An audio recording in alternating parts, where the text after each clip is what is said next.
Essentially what we're looking at here is a feed-in tariff. Diane explained to you basically what it is. I'm not going to go over that again. The report that we put out talked about both feed-in tariff and a Clean Local Accessible Energy Now program. And a lot of that has to do, there's a couple different ways of calling this program. Worldwide it's known as a feed-in tariff, and that's essentially what we're going, but a more expressive way to describe it is Clean Local Energy Accessible Now, because that's really what we're trying to provide through this program. Essentially, I like setting up the framework first about why we're doing this. And there are three big problems that can be addressed through a feed-in program. One of which is man-made climate change. I think between the presentation that many people saw from Walter Simpson on Saturday and your experience, I'm probably not going to need to convince you about that. A real interesting thing is that with this program, it's meant to be a marriage between environment and economy. You're doing something important about problems in both of those areas at the same time. There are a lot of different ways of trying to get renewable energy, and some of them are kind of one-track ways where that's all you're focused on. But really, a feed-in tariff is seen as an industrial policy in a lot of places where it's been instituted. So yes, it brings renewable energy, but a really big part of it is to create jobs. And one thing that's kind of left out of the discussion sometimes is the degree to which it increases wealth in the community. As Diane explained to you, a feed-in tariff makes it possible for individuals, churches, community organizations to generate power and to be paid for it.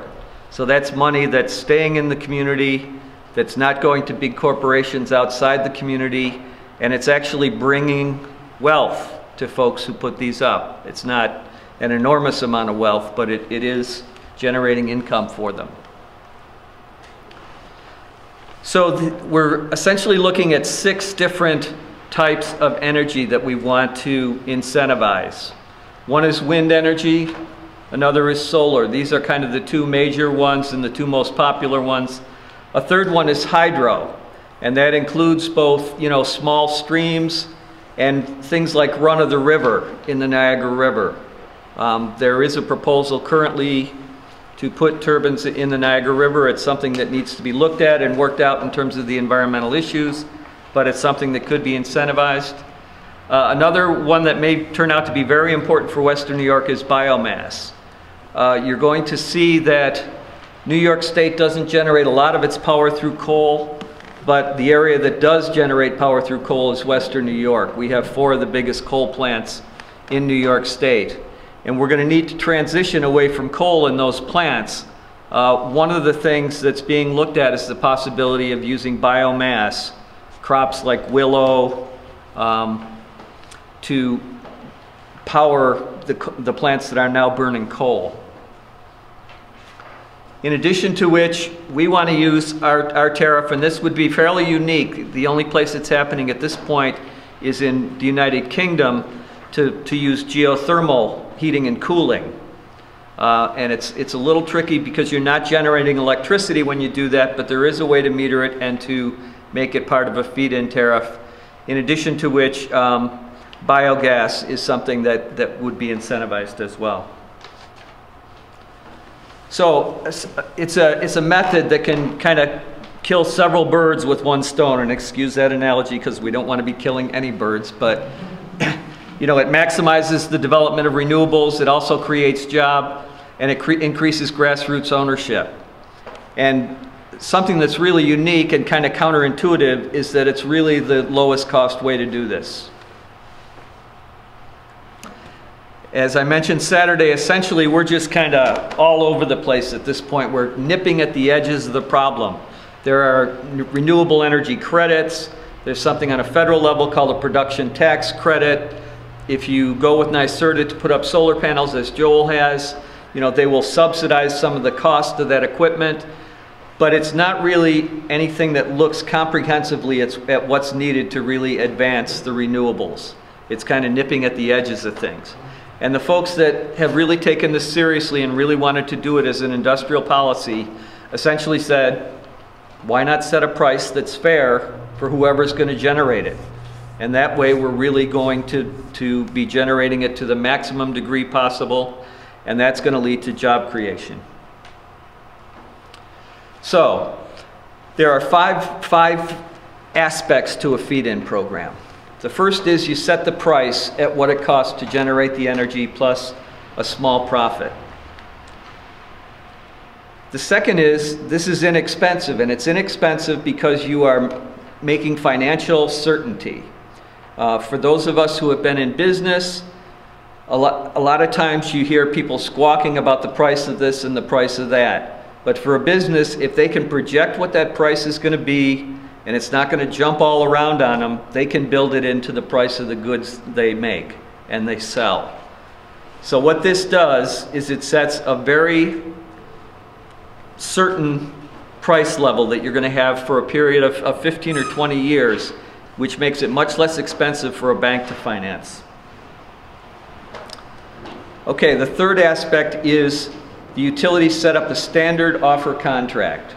And what that means is it's not like you know, company X is going to get a different deal than anybody else. There's a contract that's looked at by the regulators that makes it very easy and comprehensible for everyone to get involved with the program. It's often called a standard offer contract. Fourth aspect is the generators feed into the grid, they don't bid in. I'm going to spend more time tonight on this whole issue of the merit order effect, and you'll see that the way it is now, the different energy sources bid in to sell their energy. With a feed-in contract, that's not the case. They will just feed this energy into the grid automatically. It won't be part of the bidding process. And the fifth aspect is that the contracts are long-term, usually 15 to 20 years. It's looked at as to, you know, what's it going to take to pay this off in a way that kind of covers the life of the equipment, the guaranteed life of the equipment, and makes the most sense. And usually that comes out to 15 to 20 years. Okay, just to give you an idea of how it might work. These are Vermont's rates. Vermont has had a feed-in tariff since 2010. They recently raised a couple of the rates for the solar and the small wind. But you can see they are working with several different categories of energy. One of the characteristics of an advanced feed-in tariff is that it will take into account that some kinds of a given type of energy like wind are more expensive to produce. So you see up here, if wind is under 100 kilowatts, you would get almost twice as much as projects that are between 100 kilowatts and 1.5 megawatts. And that reflects the fact that it costs that much less to do a larger project, and it reflects the fact that the state wants folks at all different kind of levels of the process to be able to take part. And here it's saying that same thing. Essentially, you could do it by the different technologies, get different prices, different size projects.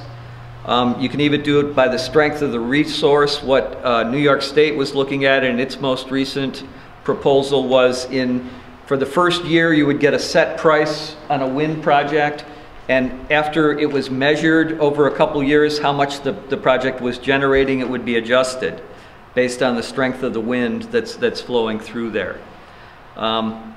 Local content is another thing that we're stressing in our program, that if something has more than 50% content produced in New York State, that it would get a bonus on the project. In addition, there's the tax status of project owners. At this point, a lot of the way energy is incentivized is through federal tax credits. These are available to profit-making businesses. They're not available to nonprofits, they're not available to churches, they're not available to municipal governments. So there would be a different price, you know, if in an ideal system there would be a different price among those different folks.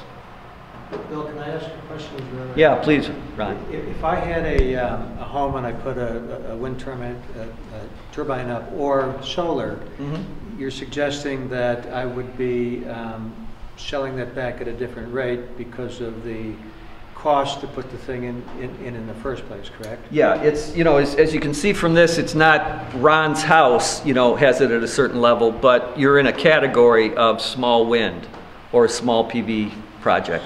So within that, though, can I assume that no matter what I did, the profit would be about the same? Because I think you said that you build in a predictable amount of profit. Yeah, well, this is it is generalized within this whole class. So you know, everybody who's doing wind at under 100 kilowatt hours, it's not like you're guaranteed a profit. It's that when they figured out the rate, they figured out what it normally would cost to do a project of that size. You know, and what a good rate of return in addition would be. And, you know, this is a much smaller group, so please feel free to ask questions as we go along. Bill, one other little point. It is possible for you to lose money with a feed-in tariff. If you're either an incompetent businessman and somebody steals all your money, or you don't maintain your stuff, or you put your facility at a bad location that's got a really poor resource, or you buy an overly expensive thing, you can lose money. But the idea is that you don't do these things, and if you don't do these things, in general, the prices are set so people have a reasonable chance at getting a profit. So that's true. That's the idea behind it. So it's a class of things, it's not an individual. Right. So this is a map of the world showing the places that currently have feed-in tariffs. And you can see Vermont has one. Louisiana is starting to do one. You know, and some of these are fairly primitive and fairly weak. But some of them are robust, and we're going to talk about those as well. At this point, there's 80 different jurisdictions throughout the world, and that includes countries, states, provinces that have feed-in tariffs. The best examples, as I've mentioned, are Germany and Ontario. Ontario is a great example because it's so close. They've been so successful. They've created 20,000 jobs. They've attracted $20 billion in investments. One thing that really astounded me is that 1 of every 7 farms in Ontario at this point has put in an application for this program. And there was a big effort by the business community in Ontario to overturn this program in the last election. And partially because they've been so successful in getting so many people involved with it, the folks who are backing the feed-in program in Ontario won that election. Another example is Germany, and you know, Germany is in a continent at this point which is in turmoil. There's been a lot of economic problems there, but Germany's kind of the bulwark in Europe at this point. And a lot of that has to do with the foresight they had in putting together a feed-in tariff and really focusing on renewable energy and clean tech jobs as part of what they're doing moving forward. They looked at it in terms of exports, and at this point, you know, German technology is being used throughout the world, and it's been a really positive experience for them. This is something that wasn't in Saturday's presentation. It's a quote from the European Wind Energy Association, and they're essentially calling wind energy a recession-busting industry. So while, you know, the GDP in the EU is kind of faltering at this point, the industry's growth was twice that in 2010. Okay, so in terms of performance measures, there's 4 things that a feed-in tariff can do. And there are other ways of incentivizing that can do some of these things, but we think it puts together the 4 of these the best of anything. And one is bringing new renewables online. It really is the way, if you're going to accelerate production, to do it. Creating jobs, and you do that by creating demand for the energy and the equipment, attracting investment, and creating grassroots ownership. So I'm going to spend a little time on each of these. In terms of bringing renewables online, this is the world picture, and this is the percentage that is online through feed-in tariff programs, and it's 65% at this point. So the majority of the wind that's happening in the world at this point. This shows some of the countries, and you see the first 3 are countries that have are kind of the stalwarts in the feed-in tariff program. And the column you want to look at is the third one, actually the fourth one from the left, megawatts per million people, and that's what they're ranking. So yeah, the US has a lot of energy, and in fact it has the most behind China, but because we have so many people, the megawatts per million people, so it kind of shows you what it is relative to what the country's capable of. And Spain and Portugal and Germany are really fulfilling their potential that way. Paul. About the last slide, Yes. does that mean that 65% of the energy created in the world is by renewables? What does that mean, Not at all. 65%? Not at all. This is global wind energy capacity.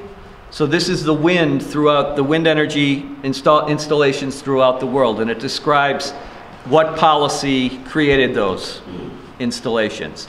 So for wind energy, 65% of the wind energy in the world was created through feed-in tariff programs.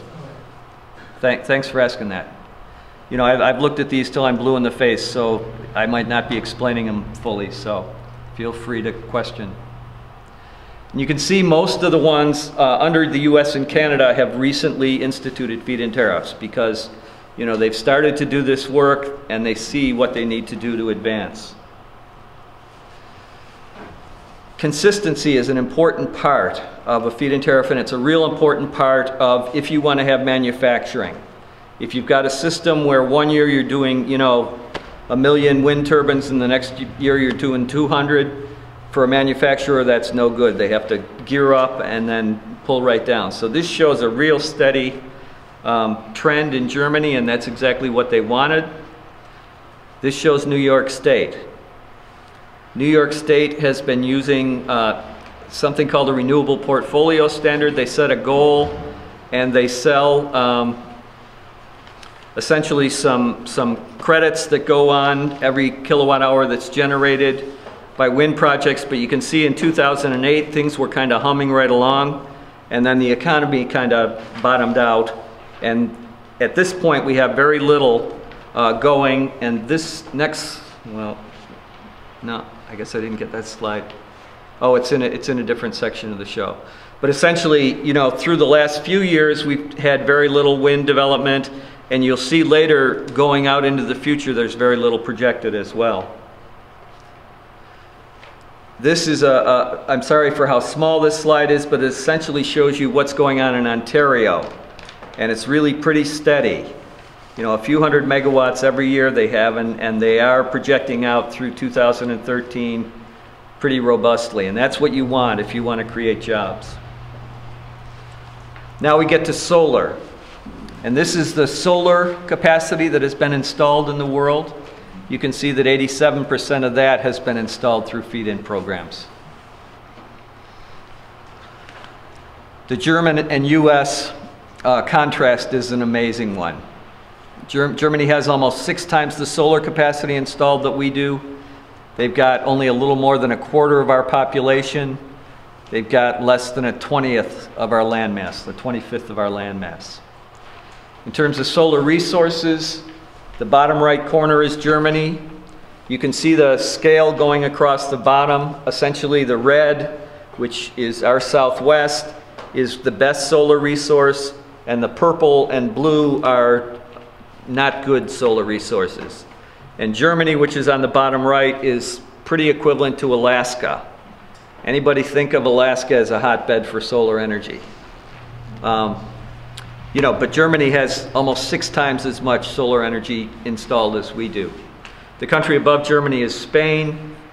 Spain has a better solar resource. And here is a breakdown as of mid-2011. Germany had 17,000 megawatts installed. The US is down in 5th place with 3,000 megawatts. It's just an amazing difference. Joel? Are figures available on actual production? Yes. And how would things compare in actual production, since Germany is so much further north and so much cloudier much of the year. One might think that if we looked at actual production, the contrast wouldn't be quite as large as it seems here. That's probably true. That's probably true. But the net impact in terms of jobs and in terms of, you know, doing what they can with what they've got is certainly still the same. Yes, the United States has a better solar resource, so we're going to get more out of 3,000 megawatts than Germany would. Joel, the German PV panels tend to average about 9.7% of their rated capacity, which is less than what they do in New York, which is supposedly around 10.6. But they have right now about 25 or 26 gigawatts worth. So whenever it's sunny, it has a dramatic effect on electricity prices, which we'll get to in the merit order thing. But the other thing is the German people have spent close to $120 billion. No tax subsidies. This is what the people have basically invested in. So, and they do it, and the return they get is considered pathetic by most corporate rates, but they do it because it's better than the rates they get from the bank, and they like it because, you know, it's something that you can combine a modest return, and it makes the world better. And the other thing is the German chemical industry, they're the prime beneficiaries of this, the chemical industry and the chemical chemical equipment things, because that's how you make solar panels, and things like the glass industry and precious metals and pure metals and fixtures and stuff like that. They did this not necessarily out of goodness of their own heart. They did this just to create jobs and skilled jobs. And you know, you always think that the chemical industry is always, you know, the opponent of renewable. In this case, they have benefited massively for this because, you know, now it's companies like Henkel and Siemens that basically go forth and install these in other places. Yeah, that's very interesting. But the answer to my question, I think, was just that the capacity factor for German solar is almost as large as the capacity factor for American solar, if I understood you correctly. See, New York has a pretty poor solar resource. When you compare it to someplace that's, you know, amazing like Las Vegas, no, there's no comparison whatsoever. But again, that's not the main reason they did it. The main reason they did it was to create jobs, and oh, by the way, it also creates renewable energy. Thanks. So to move along here, and this is kind of the last one about bringing renewables online. Italy in 2010 installed 2,300 megawatts of solar.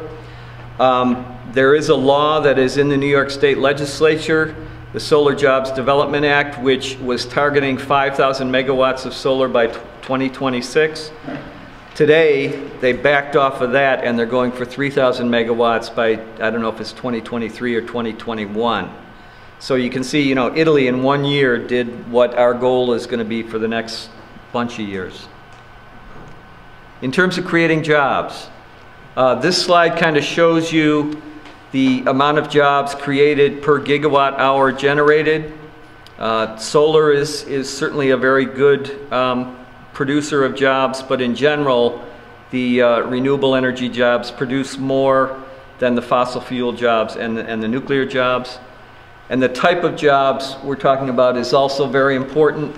When you look at New York State's economy and you look at coal over on the right, the far right, most of those jobs are created through extraction, coal mining. We have no coal in New York State to mine, so none of those jobs are helping in New York. With biomass, there could be a lot of employment in agriculture, and you can see both solar and wind, the green manufacturing is a very important factor. So, as I said, in Ontario, you know, they created 20,000 jobs. At this point, they're on track to create 50,000 jobs, and they're actually talking by the end of this year. I don't understand how that's supposed to happen, but that's still what they're talking about. That was a goal. You know, there are 30 businesses that have set up shop, and here's a resource you can go to on the web and click on each of those and see how many jobs and what exactly they're going to be producing. In Germany, there's really been a transition from jobs in fossil fuel industry to renewable energy. As I mentioned, Germany has 367,000 jobs. They've got a little bit more than a quarter of the US population. There's a lot of, and when you think of the jobs, yes, it's important. There are great blue-collar jobs. There's all kinds of different jobs in renewable energy. This kind of shows you the extent. There was a study done of New York State, and essentially what they did is they looked at the businesses that are in New York State and thought, okay, if we really put a push on to develop wind and solar energy, how many jobs would that create, given the companies that are already there that can be producing this stuff? And New York State came in second of all the states that they looked at. You can see it there. We had a potential for almost 50,000 jobs. Erie County is the county that has the best potential in New York State under a program like this. Niagara also has a good deal of potential, and you can see how that's kind of spread out among different resources. Here is what they projected as all the different companies that could be involved with solar manufacturing. Here is a current map of the United States where there is solar manufacturing going on. You can see nothing is happening in New York State. Similar for wind, here are the companies that could be creating wind jobs in New York State and this is not even creating new companies, this is based on companies that are already there. And we've got GE, essentially, near Schenectady. It's a great plant. Yeah. Yeah. I'm going to really quickly go through this. Many of you saw this on Saturday, but essentially if you had a wind manufacturing plant, a typical one is about 250 people, good living wages, a lot of variety to the jobs that are there. There are all different kinds of parts. There's 8,000 parts in a modern wind turbine that need to be produced to make it work. And it's all stuff that, you know, I've personally seen or seen something very similar to in various shops in New York State. Here's the steel for the towers, the blades, the rotor in the middle that the blades hook into. There's a lot of ball bearings involved in it. This is the main shaft that turns when the blades go around. Here's a gearbox. All kinds of stuff that I know can be made in New York State. The yaw system is what turns the nacelle at the top of the turbine and allows it to face the wind. The pitch system turns the blades, which allow the blades to be at the maximum pitch to convert to energy. Transformers, brakes. This is the nacelle that houses all the production at the top of the tower. You know, even down to the screws. Curtis Screw could be involved with this industry. And you look at this and what the potential is, and you look at what New York's doing, and we're not even in the top 10 for jobs that have been created so far. Here's some of the companies locally that could be involved with it on various levels. And some of them are already, but with a local feed-in tariff that was feeding a lot of local demand, there would be a much greater involvement and much greater potential for job creation. In terms of investment, as I mentioned, Ontario has attracted more than $20 billion. And in terms of grassroots ownership, this shows the impact of developing renewable energy, whether it's absentee owned or locally owned. And absentee owned is the way renewable generation is mainly done in the United States at this point. If it's locally owned, there's a lot greater economic impact, between 1.5 and 3.4 times as much. This shows Ontario. They've really focused on doing projects that involve the community. They've involved their indigenous tribes. They've worked with community ownership, and they've made sure to provide a lot of projects on a small level that individuals can do. That's that microfits on the bottom there. This is Germany. You can see between individuals and farmers, 51% of the renewable energy projects in Germany are owned by individuals. This shows kind of a bigger picture in terms of what kind of investment is done in what kind of, and small distributed, the yellow, the mustard color is what we're really looking for in terms of involving the community. You can see that Germany and Italy are doing that really well. The United States, not so much. The United States, it's mainly big finance based on the assets that are there. So an important point to remember, in the United States, the way we have incentivized renewables is through something called the production tax credit, and that's based on passive income. Passive income is income like rental. It's income that you're not directly involved with. So you have a job and you get income. You can't use the production tax credit for the taxes you pay on your job. A great example of involving the community and community ownership is the Toronto Renewable Energy Co-op, which this last year had a solar share program where you could buy bonds and be part of their solar investments there. And that's just some kind of illustrations of it. So I'm going to go a little quicker through this because I want to make sure we have time to talk about the merit order expense effect, which is something that we didn't get to do Saturday. So really, with the grassroots ownership, it really changes people's attitudes towards it. The Danish kind of metaphorically talk about it as our own pigs don't stink. You know, if somebody's coming in and building something that impacts your view shed and so on and so forth, you're going to feel very different about it if it's something that you're part of owning and something you're part of making happen than if it's something that's a major corporation that doesn't seem to really care about you at all. This is a poll that was done with where there was local ownership and no local ownership in 2 German towns, and you can see the negativity towards renewable energy is much higher in the area where local ownership is not practiced. Okay, New York State, we've got a lot going for us at this point in terms of renewable energy and energy efficiency. We slowed down fracking so far. Who knows how long that's going to hold out. We've got a great energy efficiency program in Green Jobs, Green New York. We're ahead of a lot of states, but we're not getting to where we really need to be. This is something I wanted to show you. The top left is the way electricity is generated in the United States in general. And in the United States, about half of it is coal, and about another quarter is nuclear, and another quarter is natural gas. Whereas in New York State, only about 10% is coal. And that's an important thing to know. But on the top right, as I mentioned earlier, you know, 4 of the big ones are right in our backyard. AES is up in Niagara County, Huntley is on our waterfront, Dunkirk is right below us, and when the wind is blowing the way it normally does, it's carrying the soot to us. And then we've got Jamestown, which Walter gave a really good presentation on Saturday.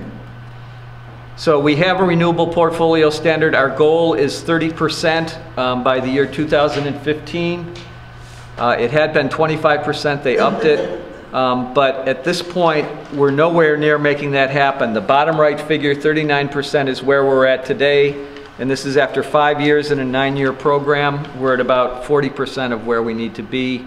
And as I mentioned earlier, the really important projects in terms of renewable energy, the ones that are going to produce a lot of renewable energy, are drying up at this point. This is, you can see over third in from the right is the New York State Independent System Operator. The total in our queue at the end of 2010 was less than 10. And this is in terms of wind in particular, but you can see we really do not have much projected at this point. And, you know, just in terms of the amount of money that's being spent, and you think about, okay, we're going to pay all these people to generate solar, we're going to pay them, you know, 27 cents a kilowatt hour or whatever, that's going to cost us something. But what we're doing right now costs us something. NYSERDA has pledged $3 billion to pledge the program that's got 40% results at this point. And that program sunsets in 2015, so we're it's very important for us to be building momentum at this point. Now, in terms of why feed-in programs work, I've talked a bit about kind of it's easy to finance because there's transparency, you can see what's going on, it's long-term with the longevity, and there's certainty. You know what the price is you're going to get. This is the production tax credit, and it's, you know, been all over the map, and whenever it's dropped, production and new development drops a great deal, and that's what's about to happen. There are a number of wind energy manufacturing plants throughout the United States that are winding down their production at this point, unfortunately, because Congress is not renewing this, and it needs to be renewed by the end of this year. This is a slide that shows in Germany, the blue bar is how much production they have, and the gold bar is what it costs per watt. And they're at $4 a watt because they've been able to drive the price down through the experience they've had and the market development they've had, whereas we're at over $6 a watt, at least at that point we were. Okay, so this is where we talk about the merit order effect. It's also called renewable energy price suppression. This is not something that we're making up. The New York State Energy Resource and Development Authority, when they set up the whole program for New York State, recognized this. They had experts in that talked about what could be expected. And essentially, renewable energy sources submit low bids. Can anybody tell me why that would be? You're having an auction. We need power tomorrow. Wind is going to come in at a pretty low price for that power, even though everybody thinks wind energy is pretty expensive. Freely given. Well, that's true. The source is free, but the way that plays out is that wind energy has very low marginal costs. A marginal cost is the cost that you take on for each piece more that you produce. So with wind and solar, the main costs are capital costs. And the way these markets are set up, they encourage folks to bid at their marginal cost. So a plant like coal, which is having to pay for the coal that they're generating, is going to come in at a higher price than wind will. And the other thing is, if you don't bid in low, you don't get to sell your electricity. So if you don't know if you're going to make electricity or not, you just bid really low in the hopes that you'll get a higher price when everybody else throws in their bids. But otherwise, if you don't bid low, then you won't get it. So the way this works is there's a uniform clearing price auction. That's the type of auction that's in most of the industrialized world, and it's what happens in New York State. So the price that everybody gets is the price of the highest priced fuel that's needed to meet the demand. So if coal is bidding in at 4 cents, and if gas is bidding in at 6 cents, and you need the gas, the coal gets the 6 cents, the wind gets the 6 cents, everybody gets the 6 cents. And this, you know, it works out. There are studies done that say this is efficient because you have people working with their marginal prices. I'm not expert in that, and I can't attest to whether it's true or not, but it is what is used in most industrialized countries because they believe that. And so, as David just said, you know, wind and solar plants have no fuel costs, very low marginal costs, and have an incentive to submit a very low bid. This kind of shows what I was saying before, that for wind, most of the cost of producing the wind is the investment that's made in the wind. Whereas with gas, very little of it is the investment, the kind of grayish blue at the bottom, but most of it is the fuel. And with coal, it's also a large part of it is the fuel. So they are not able, you know, if they bid at their marginal cost and they need to bid at least what it costs them to buy that fuel. So here's the way it lays out. You have a typical day where you need a certain amount of energy that's symbolized by kind of the width of this diagram. And wind is bidding in, say, at 1 cent a kilowatt hour. Hydro is bidding in at 1 cent a kilowatt hour. Nuclear at 2, coal at 4. And because we need natural gas to kind of peak it off, there is so much energy needed that these other forms of energy can't do it. We have something called peaking plants, which are generally natural gas plants. They need to charge a lot of money because they are paying a larger, even though gas is relatively cheap at this point, natural gas is, it's still more expensive. And they will, for example, cost 8 cents a kilowatt hour. So coal, who bid in at 4, is going to get 8 cents. And you can see that blue area above coal is kind of not excess profit necessarily, but it's the bonus that keeps coal plants going.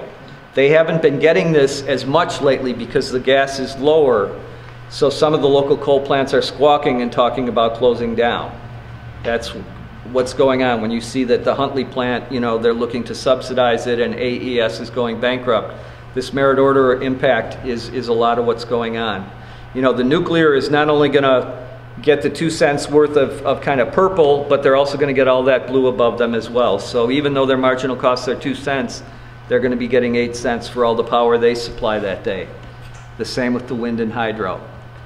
Now here is when the price suppression effect is happening.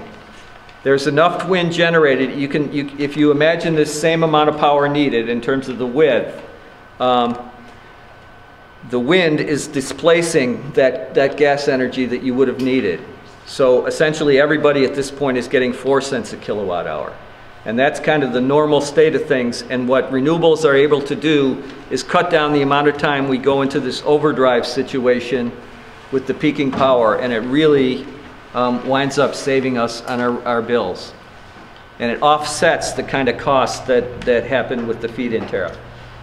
I wanted to put another way of looking at it in because, you know, the more different kind of views you have, the better. So essentially what this diagram does, and this is from David Bradley's paper, you're looking at coal and nukes coming in at $35 per megawatt hour, which is similar to the 3.5 cents per kilowatt hour that I was talking about.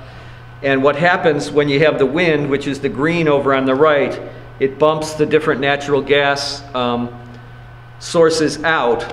And instead of paying $60 or $80 a megawatt hour, you're just paying $35 for that time period. So this can really have a significant impact. You know, you think about a feed-in tariff, you're paying more for these more expensive sources of energy, which use more diffuse types of energy, yet how is it actually working out for folks? And we can give you some examples. In Western New York, we are in Zone A, which is the light blue area to the left. In Zone A, consumers save $31 or $31 million due to this impact, the price suppression effect or the merit order effect during 2010. And this is a good reason that the established energy companies don't want renewables. Yeah, it's something that's pretty hard for folks to understand. And once they do, you can see why they're doing a lot of what they're doing. Yeah, another way to view it is basically it just takes the cream, or it takes the frosting right off the cake. These are really high profits. These are what they call extraordinary or rentier profits. And the companies live for these. They live for the big profits. So what happens is they basically get a haircut on their extraordinary profits. They go back down to ordinary profits. And if you've ever been in business presentations and stuff, you don't tell your prospective bosses that you're going to get an average rate of return. You tell them that you're going to get, you know, big lump in returns. But, you know, the merit order effect is basically cutting this off, and it has amazing effects. But one of the effects is that it really makes these folks angry because all of these extraordinary profits of it. In 2005. Dave, I'm about to go over my time, so. Sorry. You know, Western New York is one example. This is the Cape Wind study. The Cape Wind is the offshore wind project in Massachusetts, which has been a subject of all different kinds of lawsuits and so on and so forth. It is moving forward, and there was a study done recently by Charles River Associates, CRA, which essentially says, even though National Grid has a contract to buy 50% of that power at 18.7 cents per kilowatt hour, the project's going to save $7.2 billion for consumers over 25 years.